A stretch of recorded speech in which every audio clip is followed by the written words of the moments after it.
My first experience of this, my first knowledge of it existing, was as a weapon to humiliate and degrade women. Okay, I don't know if you guys have seen this video of Sweet Anita. She ended up uploading a video about deepfakes. I thought it was very interesting. I took a look at it, and there are some points where I agreed and some points where I completely disagreed. And there were thoughts of mine that were just kind of running wild when I watched this entire video, such as, oh, it's just about women. But I do also want to go ahead and preface this by saying that I am not hating Sweet Anita for making this video. If anything, I'm glad she made this video, because media literacy is absolutely important, and the more people that know about this, the more deep fake stuff can be prevented. So other than that, I want to go ahead and just criticize it and kind of talk about the entire situation. So the first critique that I have is the entire man issue. Watching that video, I felt a bit disconnected. And the reason why is because she never really provided any simulations for me to imagine and experience in my own way. I had to go do the research so I can feel the empathy and level with the women. However, if you want to win people over, especially if you want to win a group of people over, I think it's important to include them into as many segments as possible. Like for instance, when she was talking about how witches were persecuted and how there was propaganda spread about women. Back when we used to persecute witches in the medieval times, we would draw them and make these paintings of them kissing the ass of the devil.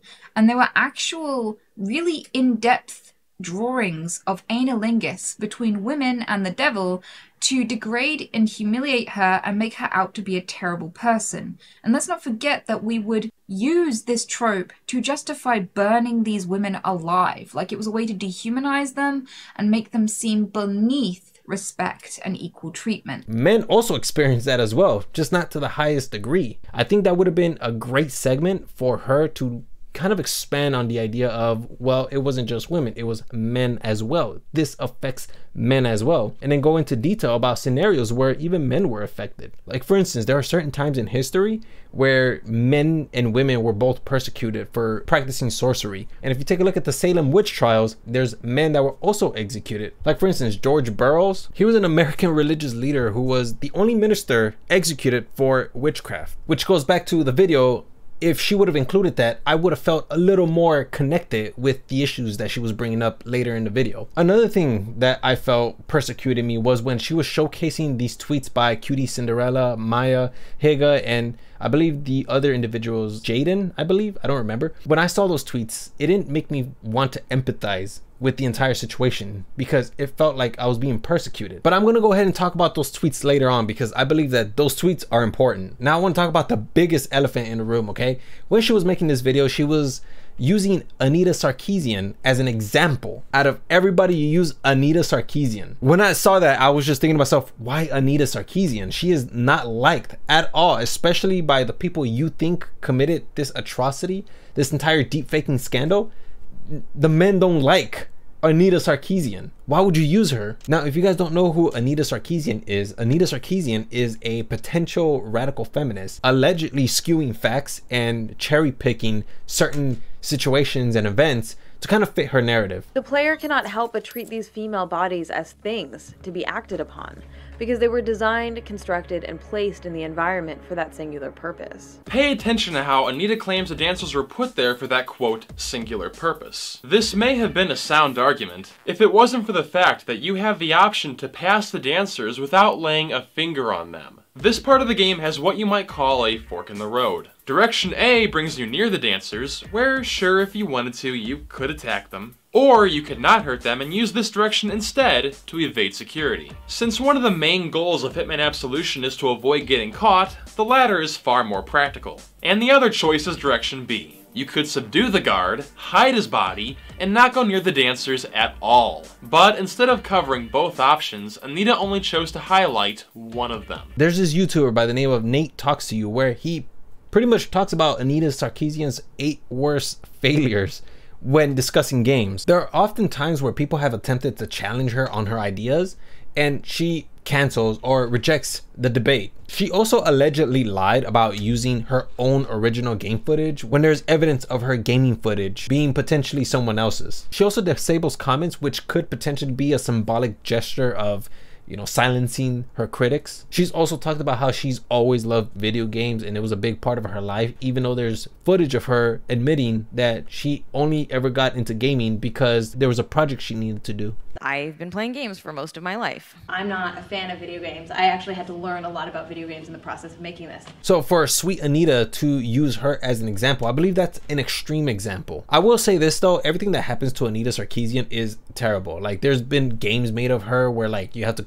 click repeatedly to punch her out and bruise her up. That is pretty insane. Another crazy fact is that Anita Sarkeesian has a lot of images sent to her of video game characters pretty much just raping her, which is unbelievable. That is crazy that people do that. And then there's people out there who shame these people for not empathizing with Cutie Cinderella's deepfake situation. You know, I just want to be clear about this whole deepfake Twitch drama, you know what I'm saying, about the Cutie Cinderella video, you know what I'm saying. She just reacted the wrong fucking way. She made herself a victim in something that she's not a fucking victim, just so she can feel important. Situation.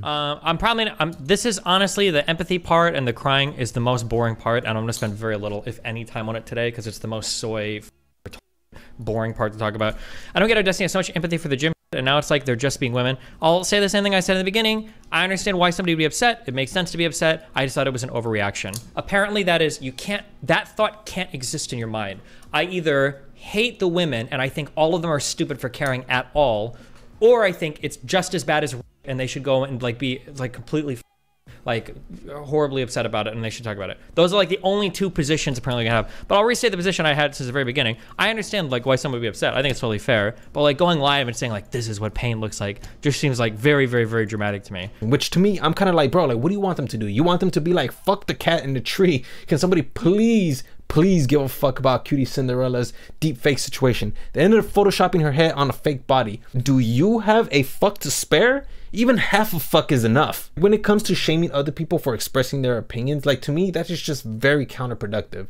And it doesn't really move the discussion forward. We need those reactions. We need people to help us improve our rhetoric, because when we are trying to spread the word and bring awareness to this entire situation, we don't want to sound cringe. We don't want to sound over the top, especially when these streamers are going online, even when they're not supposed to be online because they're really emotional. They go online and they go and tweet about their experience, and then they say stuff that can potentially just be very hurtful. Like in her tweet here, thank you to all the male internet journalists. Male internet journalists? Like, what is that supposed to mean, bro? Like, you're essentially just alienating us and then persecuting us. And that phrase itself implicates every man, because when I first read that tweet, I felt shame for being a man. I also felt angry, and I was going to make a video on the entire situation, but I knew that I was emotional, so I pulled back. I was like, no, you know what, right now is not a good time. Another tweet was Maya Higa's tweet. I believe that her tweet was probably the worst of all the tweets. So if you take a look at her tweet, she ended up experiencing something horrible. But the thing is that I don't know anything about that. I have not looked into the case or any of that, so I'm not going to talk about that. Instead, what I want to talk about is this segment. None of you should care or listen to what any male streamers take is on how we feel. This is not your debate. Stop acting like it is. Okay, so first off, I'm not going to stay silent because this is a situation that is far bigger than Maya Higa. This is something that we all have to talk about because it's going to affect us at some point in our lives. And for her to say that none of the male streamers should care about how they feel, I think it's important for them to show us how they feel. Otherwise, if they don't show us how they feel, how are we supposed to know if they're empathizing with you guys or not? If they are not empathetic, in some way we failed to deliver the message. Because just like you saw every other video that I showed you, that a lot of them were saying that Cutie Cinderella's cringe, we failed to deliver that message. And I say we as in society, we failed as a society to deliver that message of deepfaking. This entire situation doesn't just affect women, it affects men as well. And a lot of these women were just in their feelings about just women. Like, I get it, man. I'm not invalidating your feelings, but at the same time, don't try to just make it about you guys. Bring us into it too. We're going to be affected by this. Future subscribers and subscribers that I have now, please don't go harass them, okay? Don't harass any of the females because that is not gonna progress this discussion further. If anything, this is gonna further divide us. And I think it's important that we draw attention to that and tell these women like, hey, include us as well, okay?